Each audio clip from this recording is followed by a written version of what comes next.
우리 하나님 말씀 보겠습니다. 구약 성경 스가랴서 9장 9절과 10절 말씀입니다. 스가랴서 9장 9절과 10절 두 절입니다. 우리 한 목소리로 같이 읽도록 하겠습니다. 시작. 시온에 따라 크게 기뻐할지어다. 예루살렘에 따라 즐거이 부를지어다. 보라, 내 왕이 내게 임하시나니 그는 공의로우시며 구원을 베푸시며 겸손하여서 나귀 타시나니 나귀의 작은 것 곧 나귀 새끼니라. 내가 에브라임의 병거와 예루살렘의 전쟁하는 활도 끊으리니 화평을 전할 것이요 그의 통치는 바다에서 바다까지 이르고 유브라데 강에서 땅끝까지 이르리라. 아멘. 오늘은 교회력에 따라서 종료주일로 지킵니다. 예수님께서 십자가를 지시기 위해서 예루살렘에 입성하실 때 사람들이 종려나무 가지를 들고서 환영했다고 해서 종료주일, 영어로는 팜선데이 그렇게 부르죠. 오늘 예루살렘에 입성하신 예수님은 유대 지도자들에게 체포가 돼서 재판을 받으시고 골고다 언덕에서 십자가에 매달려 돌아가시게 됩니다. 이 일을 기억하고 기념하기 위해서 오늘이 종료주일, 그리고 이번 주가 고난주일, 이번 주 토요일까지를 고난주일로 지키고 그 다음 주일은 부활주일로 지키게 됩니다. 오늘은 이 종료주일을 맞아서 스가랴 말씀을 통해서 예루살렘에 입성하셨던 예수님의 모습이 과연 어떤 것인가를 좀 생각해 보려고 합니다. 우리가 읽은 이 구약성경 스가랴서는 바벨론의 포로로 잡혀갔다 돌아왔던 유다 백성을 향해서 주셨던 회복의 메시지입니다. 메시아가 오신다는 것이 그 회복의 메시지의 핵심이었습니다. 이스라엘 백성들이 늘 소망하고 기다렸던 분이 바로 메시아 아닙니까? 근데 그 메시아가 오신다는 소식이야말로 이 유대인들에게는, 특별히 포로에서부터 돌아왔던 이 유대인들에게는 회복의 메시지였을 겁니다. 여러분, 메시아가 무슨 뜻인지는 여러분 잘 아시겠죠? 메시아는 그 히브리어로 기름 부음을 받은 자 이런 뜻입니다. 구약 시대에는 기름을 부어서 세웠던 직분이 세 가지가 있습니다. 그 선지자, 제사장, 그리고 왕. 이 세 가지 직분에게는 기름을 부어서 세웠는데 이런 뜻이죠. 하나님이 세우셨다는 뜻이 있습니다. 그래서 기름을 부어 세웠습니다. 그리고 메시아가 오시면 이 세 가지 직분을 감당할 것이라는 뜻에서 이 세 가지를 기름을 부어서 세웠습니다. 선지자는 말 그대로 하나님의 말씀을 전하는 사람이었고, 제사장은 하나님과 사람 사이를 중재하는 역할인데 이 역할을 누가 하셨습니까? 예수님이 하신 거죠. 십자가에서 죽으심으로 말미암아 하나님과 우리 사이의 그 중간 다리 역할, 제사장의 역할을 감당하셨고, 또 하나님 말씀을 우리 가운데 전해주셔서 선지자 역할을 감당하셨습니다. 그리고 오늘 우리가 읽은 본문의 말씀처럼 예수님을 가리켜서 뭐라고 부르냐면 우리의 왕이라고 이렇게 부릅니다. 따라서 예수님은 과연 누구신가, 어떤 분인가? 메시아라는 것이죠. 예수님이 메시아가 되신다는 그 말씀인 겁니다. 메시아가 히브리어 단어거든요. 구약 성경의 언어가 히브리어잖아요. 히브리어인데 이거를 헬라어로 번역하면, 신약 성경이 헬라어니까 헬라어로 번역하면 어떻게 되냐면 그리스도가 됩니다. 우리가 예수님을 예수 그리스도라고 부르지 않습니까? 예수 그리스도라는 얘기는 예수님이 그리스도, 예수님이 메시아라는 뜻입니다. 바로 이 세 가지 직분이 바로 예수님이 가지신, 예수님이 감당하신 직분이라는 것을 나타내는 거예요. 이 세 가지 메시아의 직분 중에서 오늘 본문은 이 왕에 대한 부분을 설명하는데 이유가 있습니다. 유대인들이 기대했던 그 메시아가 성경이 말씀하고 있는 것과 달랐기 때문에 그렇습니다. 이 이스라엘은 이 주변에 있는 강대국들 때문에 늘 공격을 받아왔습니다. 그렇기 때문에 어떤 소망이 있었냐면 메시아가 오시면 우리를 이들로부터 구원해 줄 거라고 믿었습니다. 이들로부터 우리를 건져 줄 거라 이렇게 믿었다는 것이죠. 더군다나 지금 상황은 바벨론의 포로에서부터 돌아왔던 상황 아닙니까? 그렇기 때문에 이런 정서가 더 강했습니다. 그래서 이 스가랴는 앞으로 오실 메시아가 과연 어떤 분인가를 좀 정확하게 알기 위해서 이 말씀을 지금 기록하고 있는 것이죠. 나귀를 타고 겸손하게 오신다. 이렇게 말씀함으로 말미암아 유대인들이 기대했던 모습과는 다르다는 것을 지금 설명하려는 거예요. 왕으로 오신 건 맞지만 그 왕은 유대인들이 기대했던 그런 왕이 아니라는 겁니다. 그럼 어떤 왕일까? 어떤 왕의 모습으로 오신 것일까? 오늘 본문을 보면서 예수님이 어떤 왕의 모습으로 오셨고 그 의미가 무엇인가를 좀 생각해 보려고 합니다. 첫 번째, 오늘 본문에서 말씀하고 있는 예수님의 모습은 겸손의 왕입니다. 스가랴서 9장 9절에 여기 중간부터 보시면 보라 내 왕이 내게 임하시나니 그는 공의로우시며 구원을 베푸시며 겸손하여서 나귀를 타시나니 나귀의 작은 것 곧 나귀의 새끼니라. 여러분 이 말씀이 예수님에 대한 예언이라는 것을 모르고서 읽는다면, 그걸 생각하지 않고 읽는다면 이 말씀은 굉장히 이상하게 느껴집니다. 지금 왕에 대한 설명이라고 설명하고 있지 않습니까? 내 왕이 임한다. 왕에 대한 설명이에요. 왕의 행진을 지금 설명하는 건데, 그렇다면 적어도 말을 타고 군인들의 호위를 받는 모습으로 그리는 게 맞는 거죠. 근데 이 말씀은 말이 아니라 나귀를 탄다고 설명하고 있어요. 나귀. 그것도 나귀 새끼를 탄다고 설명하고 있어요. 그래서 그냥 읽으면 이게 도대체 무슨 말씀인가 이해할 수 없습니다. 그런데 예수님에 관한 말씀이라고 생각을 하고 이 말씀을 보면 예수님의 겸손을 설명하는 것이구나, 그걸 우리가 깨닫게 되죠. 예수님은 왕으로 오셨지만 그 왕의 모습은 겸손의 왕이라는 것을 보여주시려는 것이구나, 우리가 그 부분을 우리가 느끼게 된다는 겁니다. 이 스가랴의 예수님에 대한 이 예언은 그대로 이루어지게 되죠. 정확하게 이루어지는데 마가복음을 좀 보시면 마가복음 11장 7절에 보시면 이렇게 되어 있습니다. 나귀 새끼를 예수께로 끌고 와서 자기들의 겉옷을 그 위에 얹어 놓음에 예수께서 타시니. 스가랴의 예언이 그대로 이루어지지 않았습니까? 예수님께서 나귀를 타시고 예루살렘에 지금 들어가시는 거예요. 여러분 이 말씀 자세히 보시면 나귀 위에다 뭘 얹었다고 되어 있습니까?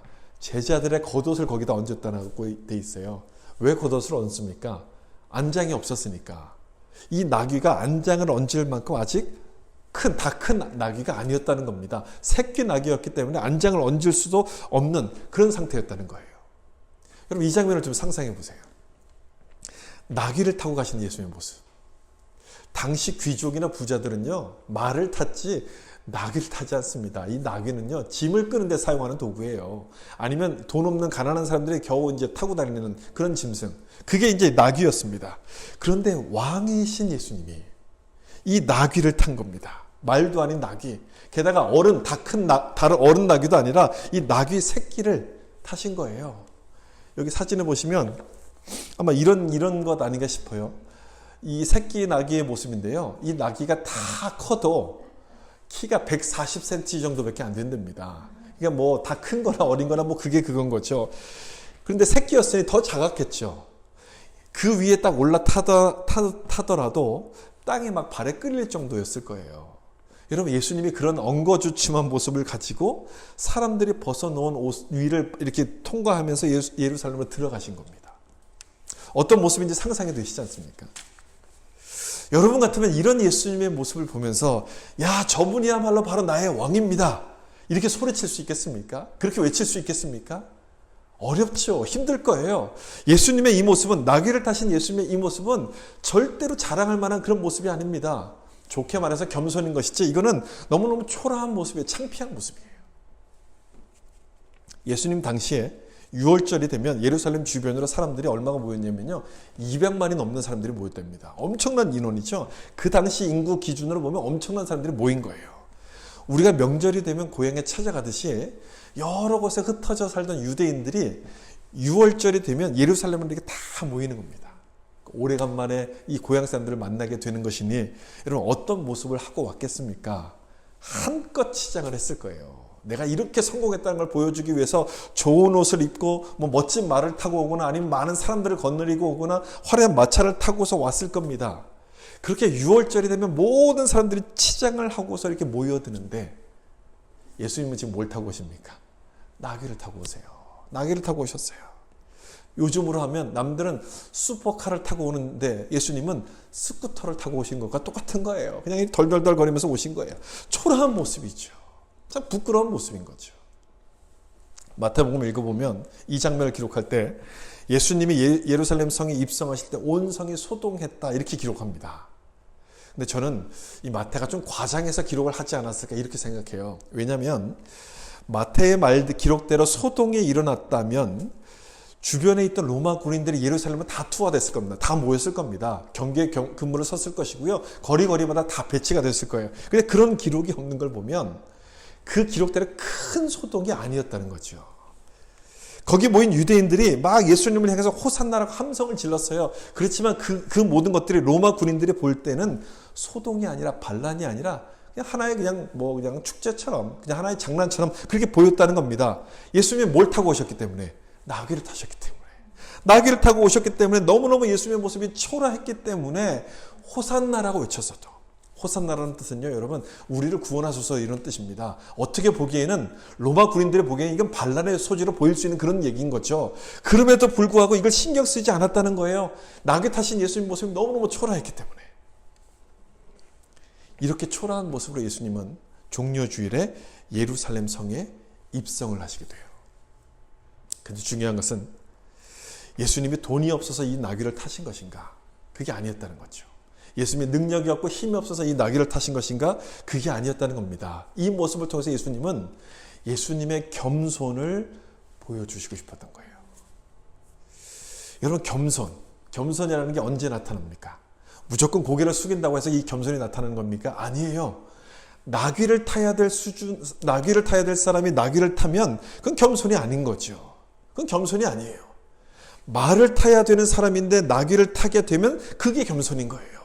내가 할 수 있는 것을 낮추게 될 때 그게 겸손인데, 예수님은 이 땅을 구원하러 오신 메시아 아닙니까? 하나님의 아들 메시아예요. 그런 분이라면 화려한 말을 타도 부족할 판인데 나귀를 타신 거예요. 그것도 나귀 새끼를 타신 거예요. 그게 겸손인 거예요. 예수님의 겸손의 모습을 지금 보여주시려는 거예요. 우리가 아는 것처럼 예수님의 삶은 처음부터 겸손이었습니다. 여러분, 예수님이 어디서 태어나셨습니까? 마구간에서 태어나셨어요. 아무리 가난한 사람이라도 마구간에서 태어나는 사람은 없어요. 그런데 예수님은 마구간에서 태어나셨어요. 마구간. 그것도 말이 먹는 그 밥통 속에서 태어나신 거죠. 그리고 이런 말씀도 하셨어요. 누가복음 9장 58절 보시면 중간쯤에 여우도 굴이 있고 공중의 새도 집이 있으되 인자는 머리 둘 곳이 없도다 하시고, 저는 이 말씀을 읽을 때마다 그 예수님의 상황이 어땠을까를 생각하게 되고 참 마음이 뭉클해져요. 방 한 칸, 집 한 칸 없이 그렇게 지내셨어요. 그리고 마지막은요. 마지막 어떠셨습니까? 그 마지막은 저주받은 자가 매달린다고 하는 그 십자가에 매달리셔서 비참하게 죽으셨어요. 처음부터 끝까지 예수님의 삶은 겸손의 삶이었어요. 무엇 때문에 그렇게 하신 겁니까?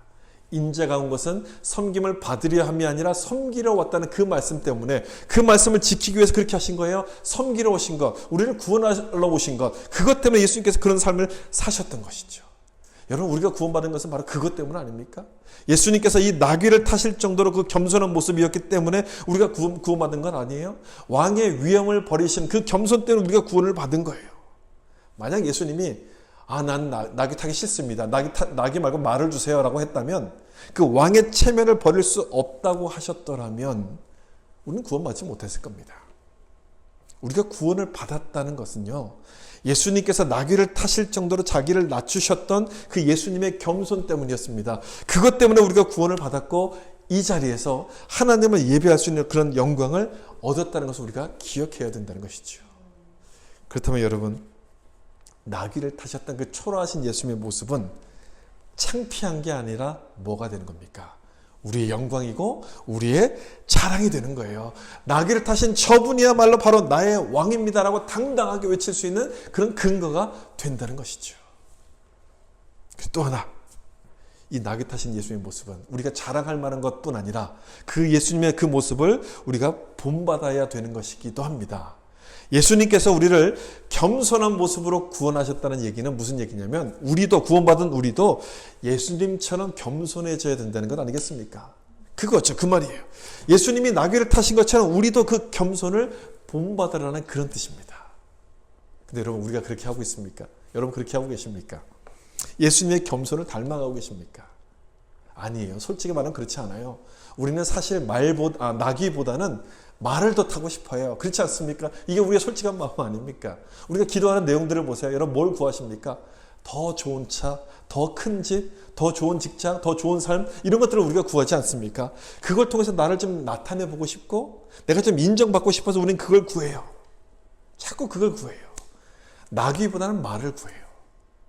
그래서 하나님은 우리에게 종려주일과 고난주간 같은 이런 절기를 우리에게 주신 거예요. 이런 절기를 우리가 지킬 때마다 내가 어떻게 구원을 받았고 또 구원받은 나는 어떻게 살아가야 될 것인가를 생각하게 되기 때문에 이런 시간을 우리에게 주신 거죠. 여러분, 이 세상은요, 우리에게 이렇게 자꾸만 요구합니다. 나를 높이라, 나를 자랑하라, 이런 것들을 이 세상은 우리에게 가르칩니다. 그래야지만 우리가 성공하고 우리가 인정받는다라고 이야기를 하죠. 근데 예수님의 모습을 보세요. 예수님은 어떤 모습을 보여주십니까? 겸손이에요. 겸손. 겸손이 높아지는 길이라는 걸 보여주세요. 자기를 낮추는, 나를 비워서 종의 모습으로 낮아질 때 하나님께서 높이신다는 그 사실을 우리에게 보여주시는 거예요. 여러분, 우리가 이런 예수님을 믿는 겁니다. 우리가 믿는 예수님이 그런 분이라면, 그 예수님을 통해서 우리가 구원을 받았다면 우리 역시 겸손해지는 게 당연한 거예요. 예수님의 겸손을 닮아가야 되는 거예요. 높아지려는 마음이 생길 때마다 이 낙이 타신 예수님을 여러분 기억하셨으면 좋겠어요. 나를 자꾸만 자랑하고 싶고 남에게 인정받고 싶은 마음이 생길 때마다 이 낙이 타신 예수님을 기억하시면서 그 예수님처럼 겸손함을 닮아갈 수 있기를 예수님을 축복합니다. 두 번째, 오늘 본문에 나타난 예수님의 모습은요, 평화의 왕입니다. 평화의 왕. 9장 10절 말씀이죠. 내가 에브라임의 병거와 예루살렘의 말을 끊겠고 전쟁하는 활도 끊으리니 그가 이방 사람에게 화평을 전할 것이요. 화평을 전한다. 이 말씀처럼 예수님께서 이 땅에 오신 것은 벌 주거나 심판하러 오신 것이 아니라 평화를 주려고 이 땅에 오셨습니다. 나귀를 타고 입성하신 곳이 예루살렘 아닙니까? 예루살렘의 뜻은 평화의 도시라는 뜻입니다. 평화의 도시. 근데 그 이름과는 달리 이곳에는 전쟁이 끊임없이 있었습니다. 끊임없이 이어졌습니다. 주변에 있는 강대국들, 아수르, 바벨론, 그리고 헬라 제국, 로마, 거기에 이르기까지 예루살렘은 계속 정복을 당해요. 그 나라들한테. 그러면서 그곳은 편안한 날이 한 날도 없습니다. 평화의 도시란 이름이 무색할 정도로 예루살렘은 전쟁의 도시였어요. 전쟁이 끊임없었어요. 근데 그곳에 예수님께서 나귀를 타고 들어가시는 거예요. 왜 나귀를 타셨을까? 왜 나귀를 타셨을까요? 좀 전에 말씀드린 것처럼 이 나귀가 겸손함을 상징하기도 하지만 또 하나 평화를 상징하기 때문에 그렇습니다. 여러분, 나귀를 타고 가면서 전쟁을 할 수 있겠습니까? 전쟁을 할 수가 없죠. 전쟁은 절대 할 수 없어요. 따라서 나귀를 탔다는 얘기는요, 평화를 원한다는 거예요. 나는 평화를 주러 왔다는 그런 사인인 거예요. 어느 누구도 나귀를 타고 오시는 예수님을 보면서 위협을 느끼지는 못했을 겁니다. 예수님은 그렇게 이 말씀처럼 예루살렘의 말을 끊고 전쟁의 활을 끊어서 그 땅에 평화를 만드시려고 나귀를 타고 입성하시게 된 거죠.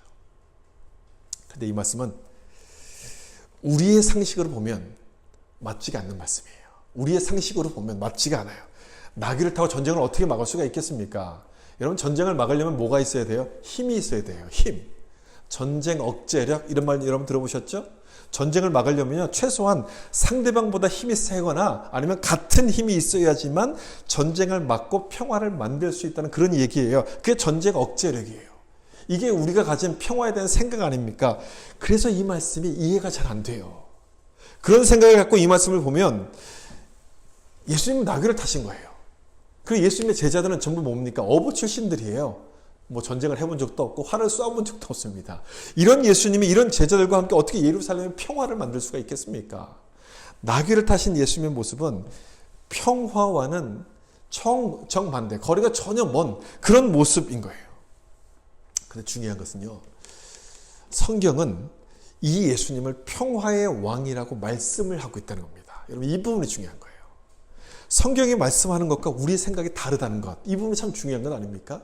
이렇게 다르다는 것은요, 우리 생각이 이 성경에서 말씀하고 있는 것을 깨닫지 못하고 따라가지 못한다는 거예요. 평화에 대한 예수님의 방법이 우리가 생각하는 것과 다르다는 것을 지금 말씀을 하려는 것이거든요. 우리는 힘으로 만들어지는 평화를 자꾸만 생각합니다. 근데 예수님은 나귀를 타신 거예요. 나귀를 타심으로써 힘이 아닌 겸손과 희생으로 만들어지는 평화를 지금 말씀하신다는 거예요. 평화는 그렇게 만들어진다는 거예요. 우리가 생각하는 것처럼 힘으로 평화를 만들 수 있어요. 만들 수 있지만 힘으로 만들어진 평화는 오래 가지 않습니다. 그 힘의 균형이 깨지면, 언제든지 사람들은 그 균형을 깨려고 하잖아요. 그 힘의 균형이 깨지면 이 평화 역시 무너지게 되는데, 희생을 통해서 세운 평화는 무너지지 않아요. 그 평화의 근거가 나를 버리는 희생이기 때문에 이건 절대로 무너질 수가 없는 거예요. 참된 평화가 무엇인지를 예수님이 보여주시는 거예요. 누가복음 19장 41절과 42절 말씀 보면 이런 말씀이 나오죠. 가까이 오사 성을 보시고 우시며, 이 성은 예루살렘 성을 보시며 우셨다는 얘기거든요. 이르시되 너도 오늘 평화에 관한 일을 알았더라면 좋을 뻔하였거니와 지금 내 눈에 숨겨졌도다. 예수님이 예루살렘 성을 보시면서 우셨던 것은 두 가지 이유 때문에 그렇습니다. 지금 이 예루살렘 성벽이 제대로 서 있지만 곧 얼마 지나지 않으면 로마 군인에 의해서 파괴될 걸 아셨기 때문에 우시는 거예요. 평화의 도시가 평화가 없어지니까 이제 우시는 거예요. 또 하나, 두 번째 이유는 이게 중요하죠. 평화에 관한 일을 보면서도 깨닫지 못하는 모습 때문에 안타까워서 우셔요. 평화에 관한 일이라고 여기 말씀하잖아요. 여러분, 그 일이 뭡니까? 예수님을 설명하는 말씀이에요. 예수님. 평화를 주시는 분이 바로 예수님인데 그걸 모르고 자기 방법대로 평화를 만든다면서 예수님을 배척했기 때문에 그게 안타까워서 예수님이 우시는 거예요. 진짜 평화를 주실 분은 예수님인데 자기 욕심 때문에 눈이 이렇게 가려져 버린 거예요. 이 말씀 마지막에도 나오는 것처럼 지금 내 눈에 숨겨졌도다. 욕심의 눈이 이렇게 가려진 거예요. 다시 말하면 죄의 눈이 가려서 평화의 왕 되신 이 예수님을 바로 보지 못하는 거죠. 여러분 생각해 보세요. 이 세상에 평화가 있었을 때는 언제입니까? 그 에덴 동산에서 평화가 있었지 않습니까? 에덴 동산을 제외하고는 평화가 없어요. 이 에덴 동산에서 있었던 평화가 어떻게 해서 깨지게 됩니까? 뭐 때문에 깨집니까? 죄 때문에 깨지게 되거든요. 아담이 죄를 지었을 때, 선악과를 먹고 싶은 그 욕심에 눈이 멀어서 죄를 지었을 때 하나님과의 관계가 먼저 깨지고 그 다음에 사람들과의 관계가 깨지면서 평화가 사라졌습니다. 그렇다면 이 잃어버린 평화를 다시 찾으려면 여러분 어떤 문제가 해결이 되어야 되는 겁니까? 죄 문제가 해결되어야 되는 거예요. 이 죄 문제가 해결되어야지만 하나님 관계가 회복되고 사람들과의 관계가 회복되면서 이 평화가 다시 우리에게 찾아오게 되는데 회복이 되는 것인데 그걸 위해서 예수님께서 십자가를 지신 거예요. 십자가를 지심으로 말미암아 자신을 희생하셔서 이 죄 문제를 해결하신 거예요. 죄 문제를 해결하셔서 이 깨진 평화가 다시 한번 회복되도록 우리 가운데 그 길을 열어주신 거죠. 힘으로 세운 평화가 아니라 자신을 희생하시고 섬김으로써 세워진 평화였다는 겁니다. 성경은 이 평화를 어떤 것이라고 설명하냐면 이렇게 설명합니다. 예수님이 세운 평화를 이렇게 설명해요. 이사야서 11장 6절이에요. 같이 한번 읽어보겠습니다. 그때 이리가 어린 양과 함께 살며 표범이 송아지와 어린 사자와 살진 짐승이 함께 있어 어린 아이에게 끌리며. 여러분 이 모습이야말로 진짜 평화 아닙니까? 이 송아지와 사자가 함께 있대요. 힘이 있으나 없으나 다투지 않아요. 싸우지 않아요. 서로 나누면서 살아요. 이게 진짜 평화 아닙니까? 근데 이런 모습이 어찌 힘으로 만들어지겠습니까? 힘으로 만들어진 건 평화가 아닌 거죠. 이거는요, 힘이 아닌 희생과 섬김으로만 가능한 평화인 거예요. 먼저 양보하고 내 자신을 희생한다고 한다면 그 앞에서 누가 싸우자고 달려들 사람이 있겠어요? 아무도 그렇게 하지 못해요. 근데 그걸 누가 했느냐? 예수님이 그렇게 하신 거예요. 예수님이. 이 말씀도 보세요. 에베소서 2장 14절이에요. 이 말씀도 우리 같이 한번 읽어볼까요? 그는 우리의 화평이신지라 둘로 하나를 만드사 원수된 것 곧 중간에 막힌 담을 자기 육체로 허시고. 중간에 막힌 담을 뭘로 하셨어요? 자기 육체로. 십자가의 죽음을 지금 설명하는 것 아닙니까? 그 중간에 막힌 담은 죄의 담인 거예요. 이 죄의 담은 힘으로는 허물 수가 없어요. 힘으로는 절대 허물 수 없어요. 나를 버리는 희생을 통해서만 이걸 허물 수가 있는데 그걸 누가 하신 거예요? 주님이 그걸 하신 거예요. 십자가에서 자기 몸을 희생하시고 버리심으로 말미암아 이 죄의 담을 허무시고 진정한 평화를 누릴 수 있도록 우리 가운데 길을 열어주신 거예요. 둘로 나뉘어진 것을 하나로 만드셨어요. 평화의 길이 무엇인가를 우리 가운데 열어주신 거예요. 문제가 있습니다. 예수님께서 그 길을 열어주셨는데 우리는 그 평화를 누리며 살지 못한다는 거예요. 그게 우리의 문제인 거예요. 길을 여셨는데 그 평화를 누리지 못해요. 찬송가 가사에 나의 마음속에 늘 평안해 이런 찬송이 있어요. 여러분 근데 그 찬송 가사처럼 그렇게 늘 평안하게 사십니까? 솔직히 말하면 그렇지 못해요. 마음속에 불평도 있고 불만도 있고 갈등도 있어요. 이 코로나 팬데믹 때문에 집에 있는 시간이 많아지다 보니까 좋은 점이 있죠. 가족들과 보내는 시간이 많아서 좋다. 이렇게 얘기하시는 분들도 있는데 안 좋은 점도 있어요. 반대로, 그것과 반대로 가족들과의 갈등이 훨씬 더 심해졌다는 분들도 많습니다. 이 캐나다 통계 제가 얼마 전에 본 기억이 있는데 거기를 보니까요. 코로나 이후에 가정폭력 사건이 20%에서 30%가 늘었대요. 그 특정한 지역에서는 400%가 급증한 지역도 있다고 합니다. 그런 통계가 있어요. 캐나다에서 그랬다는 거예요. 가장 평화로워야 될 가족인데 그 가족끼리 평화가 아니라 전쟁을 치르면서 살고 있어요. 전쟁. 왜 그런가요, 여러분? 여러분 그 원인은 뭐라고 생각하십니까? 희생과 섬김이 없어서 그런 것 아닙니까? 예수님이 보여주신 이 진짜 평화를 따라가려고 하기보다는 세상이 말하고 있는 이 가짜 평화를 따라가다 보니까 이 갈등이 끊어지질 않는 거예요. 힘으로의 평화를 우리가 믿으니 양보하기보다는 더 많이 가져서 더 큰 힘을 얻으려고 욕심을 부리다가 이 평화가 멀어지는 겁니다. 평화가 점점 사라지는 거예요. 다른 사람 얘기가 아니라 우리를 얘기해요. 바로 나의 이야기인 거예요. 여러분들의 이야기가 바로 저의 이야기인 거예요. 그렇기 때문에 평화의 왕으로 오신 이 주님의 모습을 우리가 다시 한번 기억해 볼 필요가 있어요. 주님께서 무엇으로 이 평화를 이루셨습니까? 자기를 섬기는 희생, 섬김. 힘이 아니라 희생과 섬김으로 이 평화를 이루신 거예요. 안 될 것 같습니까? 부족할 것 같습니까? 그렇지만 예수님은 그걸 통해서 완벽한 평화를 이루신 거예요. 된다는 것이죠. 부족하지 않다는 거예요. 여러분 이 말씀을 믿고 예수님처럼 희생과 섬김을 통해서 여러분이 가는 곳마다 평화를 이루어가는 그런 여러분들 될 수 있기를 예수님의 이름으로 축복합니다. 마지막으로 한 가지만 더 생각해 볼 것은 예수님은 공의의 왕으로 이 땅에 오셨습니다. 9장 9절에 시온에 따라 크게 기뻐할지어다 예루살렘에 따라 즐거이 부를지어다 보라 내 왕이 내게 임하시나니 그는 공의로우시며 구원을 베푸시며 이렇게 되어 있습니다. 이 말씀처럼 이 땅에 오신 예수님의 세 번째 모습은 공의의 왕입니다. 공의가 무슨 뜻입니까? 공평하고 정의롭다 이런 뜻 아닙니까? 지위 고하를 불문하고 모든 사람을 다 똑같이 대할 수 있는 것이 공의예요. 힘이 있거나 없거나 편견 없이 똑같이 대하는 것이 공의인데 이 세상에선 공의를 찾아보기 참 어렵습니다. 안타깝지만 공의라는 것을 찾는 것이 사실은 불가능합니다. 불가능한 것이 맞는 것 같아요. 팔이 안으로 굽는다는 그 말처럼 우리 마음속에는 이중잣대의 기준이 있기 때문에 그렇습니다. 이중잣대. 내가 하는 건 괜찮고 다른 사람이 하는 건 안 된다. 여러분 그렇게 생각하지 않습니까? 그런 사람을 보고 막 비판하면서도 나도 똑같이 해요. 그러니까 내 안에 그런 기준이 있다는 거예요. 이런 이중잣대의 기준 때문에 불공평이 생기는 것이고 그래서 이 세상 속에서는 온전한 공의를 찾기가 어렵습니다. 근데 이 말씀을 보시면 예수님은 공의로우시며라고 되어 있어요. 예수님은 우리와 다르다는 뜻인 거예요. 이중잣대를 갖고 있는 우리와 예수님은 달라서 모든 사람을 똑같이 대하신다고 하시는 그 말씀인 거예요. 모든 사람을 똑같이.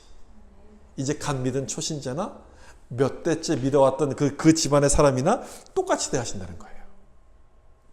여러분 목사가 죄를 지으면 너 그동안 수고했으니까 내가 한 번은 용서해 준다. 예수님이 그렇게 말씀하실 것 같습니까? 어떨 것 같아요? 그렇게 말씀하실 것 같지가 않죠? 그렇게 말씀하시지 않습니다. 절대 그렇지 않아요. 그래서 예수님은 공의로우시다고 말씀하는 거예요. 예수님은 공의로우신 거예요. 모든 사람을 다 똑같이 대하시기 때문에. 구원도 그렇지 않습니까? 예수님의 이 구원 속에도 예수님의 공의가 드러나요. 여러분 우리는 하나님을 모르는 사람입니다. 하나님을 생각지도 않았습니다. 그런 우리가 예수를 믿고 구원받지 않았습니까? 어떻게 구원을 받았습니까? 유대인이나 헬라인이나 차별하지 않고 공평하게 구원의 기회를 주시는 그 하나님 때문에 그 예수님 때문에 우리가 구원을 받은 거예요. 참 감사한 부분 아닙니까? 만약 예수님이 공의롭지 못하셨다면 한쪽만 좋아하셨다면 우리는 구원받을 수가 없어요. 참 감사한 부분이에요. 예수님이 우리를 공의로 대하셨기 때문에 우리가 이 자리에 있게 되는 것인데 중요한 것은 바로 이거죠. 우리를 공의로 대하셨다는 얘기는 우리가 그 모습을 닮아가길 주님께서 원하신다는 거예요. 겸손의 모습이 그랬고 평화의 모습이 그런 것처럼 공의도 마찬가지죠. 우리가 예수님의 공의의 모습을 닮아가기를 원하신다는 그런 뜻인 겁니다. 이 말씀을 보실까요? 미가서 6장 8절이에요. 이 말씀도 아주 유명한 말씀이죠. 같이 한번 읽어보겠습니다. 사람아 주께서 선한 것이 무엇임을 내게 보이셨나니 여호와께서 내게 구하시는 것은 오직 정의를 행하며 인자를 사랑하며 겸손하게 내 하나님과 함께 행하는 것이 아니냐. 아멘. 굉장히 유명한 말씀이에요. 하나님이 여기서 뭘 원하신다고 하시냐면 정의를 행하며, 오직 정의를 행하며. 어떤 정의입니까? 그 앞에 말씀 보면 주께서 선한 것이 무엇임을 보이셨나니, 주님이 보여주신 그런 공의, 정의를 행하라고 말씀하는 거예요. 주님께서 우리에게 공의를 보여주신 것은 우리도 똑같이 공의를 행하는 사람이 되라고 그걸 보여주셨다는 말씀입니다. 아니, 저 같은 사람이 그걸 어떻게 합니까? 나에겐 그건 참 엄청난 말씀, 무리입니다. 안 되는 겁니다. 여러분 그렇게 생각이 되죠. 어려운 말씀인 것처럼 보일 수도 있지만 이 말씀을 이렇게 좀 보시면 좋겠어요. 주님이 나에게 한 것처럼 하라. 나에게 한 것처럼. 다시 말하면 예수님을 삶의 기준으로 삼으라, 이런 뜻의 말씀인 거예요. 공의를 행하라 이렇게 보면 굉장히 어려운 뜻이지만, 어렵게 보이지만 예수님을 삶의 기준으로 삼으라 이렇게 보면 우리가 좀 뭔가 좀 더 하기가 좀 쉬워져요. 뭔가 좀 접근하기가 쉬워져요. 예수님을 삶의 기준으로 삼으면 적어도 예수님을 닮아가려고 노력을 하게끔 됩니다. 적어도 실패할 때도 있지만 노력을 하게 되어 기준이 생기는 거예요. 분명한 기준.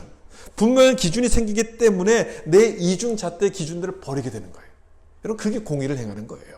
공평하게 정의를 행하는 그 일의 첫 시작이 되는 거예요. 시작이. 얼마 전에 한국 뉴스에서 이런 기사를 봤어요. 세금 낼 때는 외국인, 혜택 받을 때는 한국인. 아마 여러분도 보신 적이 있을 것 같아요. 저는 그 기사를 보면서 이 생각이 딱 떠올랐어요. 안 될 때는 크리스찬, 잘 될 때는 넌 크리스찬.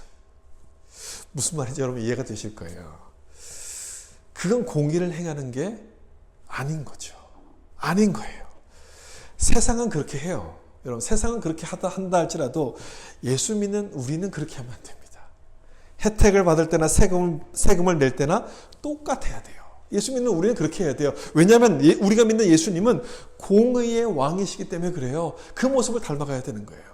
여러분 예수를 믿는다는 것은요, 교회만 다닌다는 게 아니에요. 예수 믿는 것과 교회 가는 것, 그것만 똑같이 여기시면 안 돼요. 교회만 다닌다는 게 아니라 예수님을 나의 왕으로 모신다는 뜻이에요. 이게 예수를 믿는다는 거예요. 예수를 믿는다는 것은 예수님을 나의 왕으로 섬긴다는 뜻입니다. 왜냐하면 누구를 왕으로 모시는가에 따라서 그 사람의 삶은 달라지기 때문에 그렇다는 거예요. 우리가 요즘은 이 찬송을 부르지 못하지만 우리가 함께 모여서 예배할 때는 이 찬송을 부르면서 시작했잖아요. 예수 우리 왕이여 이곳에 오셔서, 이 찬송을 불렀어요. 이 찬송의 가사처럼 예수님이 우리의 왕이 되시고 내가 주님의 통치를 받는다면, 주님을 나의 삶의 기준으로 삼는다면 이중 기준, 이중 잣대를 버리게 될 겁니다. 그리고 그 예수님의 모습을 닮아서 우리도 공의를 행하게 될 겁니다. 그 주님의 모습을 닮아가게끔 되는 것이죠. 여러분 다시 한번 이 구절 말씀 좀 보세요. 시온에 따라 크게 기뻐할지어다, 예루살렘에 따라 즐거이 부를지어다. 보라 내 왕이 내게 임하시나니. 예수님께서 우리 왕으로 임하셨다고 말씀하는 거예요. 왕으로 임하신 거예요. 어떤 왕입니까? 겸손과 평화의 왕, 그리고 공의의 왕으로 임하신 거예요. 이 왕, 이 주님이 나의 왕이라면 우리도 주님을 닮아가게끔 되는 거예요. 주님이 하신 것처럼, 닮아갈 수밖에 없는 것이죠. 주님이 보여준 그 모습처럼 겸손과 섬김, 그리고 공의를 이루는 삶을 살게끔 되는 것이죠. 여러분 종료주일과 고난주간을 우리가 맞이하면서 우리가 그렇게 살고 있는지 좀 생각해 보셨으면 좋겠어요. 여러분의 왕은 누구십니까? 여러분은 누굴 왕으로 모시고 살고 계십니까? 예수님이, 나귀를 타신 예수님이 여러분의 왕이십니까? 그런 모습으로 살면 아무것도 안 될 것 같아요. 내가 나귀를 타고 뭘 하겠어? 아무것도 안 돼. 안 될 것 같이 생각되지만 예수님은요, 이 세상 어떤 왕도 할 수 없었던 그 평화와 공의를 이루셨습니다. 어느 누구도 하지 못했던 그 모든 평화와 공의를 이루신 분이 바로 예수님이셨어요. 된다는 거지요. 나귀를 타도 충분히 감당할 수 있다는 거예요. 나귀를 탄다 할지라도 내가 생각하는 것보다 훨씬 더 큰 역사를 하나님이 이루어 가신다는 것을 말씀하는 거예요. 그래서 우리는 주님을 따라가야 되는 거예요. 여기 점을 하나 보세요. 작은 점이에요. 아무것도 아니죠. 이게 뭐겠습니까? 아무것도 아닌 거예요. 이걸로 뭘 할 수 있겠습니까? 아무것도 할 수 없는 것이죠. 근데 이 점 하나가 이런 변화를 만들어낼 수 있어요. impossible이란 단어에 점 하나를 찍으면 I'm possible이 되죠. 불가능을 가능한 것으로 만들어갈 수 있는 거예요. 이 작은 것 하나가 불가능하다고 생각한 것을 가능한 것으로 만들어가는 거예요. 저는 오늘 주시는 말씀의 메시지가 여기 있다고 생각해요. 나귀를 타고 오신 그 예수님의 모습이 보여주는 메시지가 바로 이것 아닙니까? 예수님이 보여주신 것은 이 작은 점이에요. 겸손과 희생, 섬김 아무것도 아닌 거예요. 정말 작은 거지만 이 작은 것으로서 불의한 이 세상 가운데 평화와 공의를 이루시지 않았습니까? 그 작은 것이 이 하나님의 뜻을 이루는 길이 된다는 것을 말씀하는 거예요. 다시 말하면 하나님의 뜻은 내 능력과 내 힘이 아닌 겸손과 순종으로 이루어진다는 것을 주님께서 우리에게 보여주시는 거예요. 여러분 믿으십니까? 이걸 믿으시고 이걸 믿으셔서 겸손과 순종의 왕이신 그 예수님의 모습을 닮아갈 수 있기를, 그래서 이 세상 가운데 하나님의 사랑과 하나님의 공의를 흘려가는 여러분 다 될 수 있기를 예수님의 이름으로 축원합니다. 기도하겠습니다.